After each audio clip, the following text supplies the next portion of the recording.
तो आज यहाँ पर हम करने जा रहे हैं अपने किचन की साफ़-सफ़ाई। तो किचन की साफ़-सफ़ाई इसलिए करने जा रहे हैं क्योंकि नवरात्रि आ गई है और माताजी हमारे घर आने वाली हैं। तो इस वजह से तो साफ़-सफ़ाई का बहाना ही चाहिए, वरना आई थिंक रोज़ ही हर किसी के घर में हमें लगता है साफ़-सफ़ाई करें तो घर अच्छा ही लगता है। तो ऐसा विचार मेरा है कि हमको घर हमेशा अपने आप मतलब घर को क्लीन ही रखना चाहिए, साफ़-सुथरा। तो मेरा मानना यही है। तो यहाँ पे हम लोग जो है किचन की साफ़-सफ़ाई कर रहे हैं क्योंकि आज आरुषि स्कूल नहीं गई है। तो मैंने मौके का पूरा फ़ायदा उठाया, आरुषि को किचन पे चढ़ा के सारे डिब्बे उतरवाए और सारे डिब्बे की मरम्मत मैंने की, धुला-धाली करके ठोक-पीट के साफ़-सफ़ाई कर दी। और यहाँ पे मैंने सोचा चलो टाइल्स को चमकाते हैं। तो टाइल्स को चमकाने का कोई महँगा लिक्विड मेरे पास नहीं है, क्योंकि वही बात फिर यहाँ आ जाती है, क्योंकि फ़िज़ूल करना, खर्ची करना बेवकूफ़ी है, पैसों की फ़िज़ूल बर्बादी है। तो यहाँ पे जो घर में चीज़ें रखी रहती हैं, उसी से ही दिमाग लगा के मैं एडजस्ट कर लेती हूँ। तो यहाँ पे मैंने डाल दिया विम, फिर शैम्पू की एक पुड़िया और सोडा, जो मीठा सोडा होता है, खाने में भी यूज़ होता है, साफ़-सफ़ाई में भी यूज़ होता है।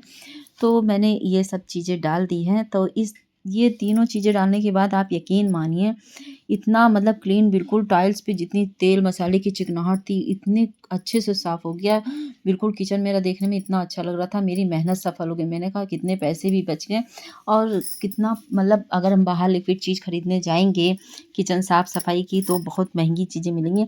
तो घर में रखी चीज़ें हम उपयोग करके पैसे भी बचा सकते हैं, समय भी बचा सकते हैं। तो यहाँ पे बिटिया मेरी कह रही मम्मी नींबू नहीं है, तो मैंने कहा नींबू की कोई ज़रूरत नहीं है, क्योंकि विम में नींबू ऑलरेडी मिला हुआ होता है और हमारी टाइल्स बिल्कुल क्लीन हो गई थी। तो यहाँ पे मैं किचन की टाड़ी पे चढ़ जाती हूँ, क्योंकि हाइट मेरी थोड़ी-सी कम है ना, 5 ही फीट है। 5 फीट से शायद थोड़ी-सी 1 आध इंच ज़्यादा हो सकती है, वरना हाइट मेरे घर में बहुत मेरी कम है, मेरे बच्चे भी मेरे बराबर हो गए हैं। तो कोई बात नहीं, मैं किचन के टाड़ी पे बहुत ही आसानी से चढ़ जाती हूँ, क्योंकि हल्की-फुल्की सी हूँ, काफ़ी वेट नहीं है, काफ़ी भारी शरीर नहीं है, इसलिए हल्की-फुल्की सी हूँ। सारी देख रहे हैं बिल्कुल क्लीन हो गई किचन मेरा और डिब्बे वगैरह सब साफ़ हो गए। तो अब थोड़ी देर में ये टाइल्स, जो दीवार वाली टाइल्स है, इन पे भी तेल की वो बिल्कुल से चिकनाहट लग जाती है। तो फर्श-वर्श बिल्कुल क्लीन हो गया, किचन हमारा बिल्कुल क्लीन हो गया और छत मैं सुबह में ही साफ़ कराई थी, पूरी छत मैंने साफ़ कर दी है। तो यहाँ पे टाइल्स क्लीन हो गई है, फर्श भी क्लीन हो गई है। तो अब बारी है खाना खाने की। भूख बहुत तेज़ लगती है, चलते हैं नहाने। नहा धो के मैं तैयार होके आ गई हूँ अपने किचन में, क्योंकि बच्चों को बहुत ज़ोर-शोर से भूख लगी थी। ऐसा होता है जब घर में खाना थोड़ा लेट बनता है तो बच्चे चिल्ला-चिल्ला के पूरा सर पे उठा लेते हैं, उनको बहुत ज़्यादा भूख लग जाती है। तो मैंने कहा क्योंकि पूर्वी को मेरी तहरी बहुत ज़्यादा पसंद है और अम्मा को तहरी खाना मतलब अलाउड नहीं है, क्योंकि उनको शुगर है। लेकिन उनकी बहुत ज़्यादा देर भी हो गई थी, अगर मैं दाल, चावल, रोटी, सब्ज़ी बनाने बैठती तो वो कब खाना खाती।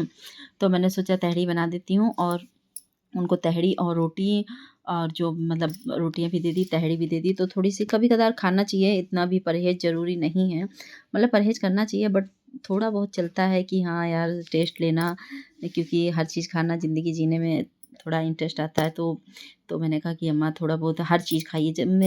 जब से यहाँ है लखनऊ में, मैं सोचती हूँ कि थोड़ी-थोड़ी हर चीज़ खानी चाहिए। कोई भी चीज़ मतलब ज़्यादा खाएँगे तो ही नुकसान करेगी, जब लिमिट में खाएँगे तो नुकसान नहीं करती है। तो यहाँ पे मेरी बिटिया रानी स्कूल से आ गई है, बहुत ज़्यादा थकी-थकी लग रही है और बैग उफ़ कितना भारी है कि कोई जवाब नहीं है। बहुत ज़्यादा थक जाती है, बैग उठाते ही नहीं बनना है। तो मैं पूछ रही हूँ कि बेटा आपने टिफ़िन फ़िनिश किया? तो मेरी बिटिया रानी बोल रही मैंने टिफ़िन नहीं फ़िनिश किया है। क्या करें, बच्चे सुबह 7 बजे स्कूल जाते हैं, नींद पूरी नहीं होती, टिफ़िन भी फ़िनिश नहीं करते हैं। घर आते तो फिर डाँट के, कूट मार पीट के खाना किसी तरह खिला देते हैं। बस बहुत थका-थका चेहरा लग रहा है बच्चे का मेरे। तो मैंने खाना यहाँ पे बनाया भी क्या, तहरी, क्योंकि तहरी अनुष्का बेबी को पसंद नहीं है, सिर्फ़ पूर्वी को पसंद है। लेकिन थोड़ा एडजस्ट कर लो बच्चा, तहरी खा लो, क्योंकि बहुत ज़्यादा काम था इसलिए। तो यहाँ पे हमारा खाना तैयार हो गया और बहुत ही ज़्यादा यकीन मानिए भूख लगी हुई है कि कुछ कहने को नहीं। सबसे पहले मैंने अम्मा की प्लेट लगा दी, अम्मा यानी सासू माँ की प्लेट लगा दी, क्योंकि वो साफ़-सुथरा खाना खाती हैं हमारे घर में।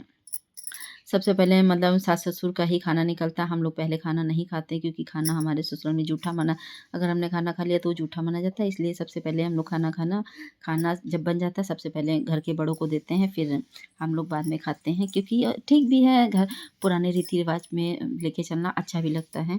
तो उसी हिसाब से हम लोग चलते हैं। तो यहाँ पे गरमा-गरम तहरी तैयार है और यहाँ पे थोड़े से वो रखे हुए थे दही और बूंदी रखी थी, तो मैंने कहा तहरी के साथ रायता बना लेती हूँ, प्याज काट लिया, अचार है, रोटियाँ गरम कर रही हूँ, तो अच्छा लग रहा।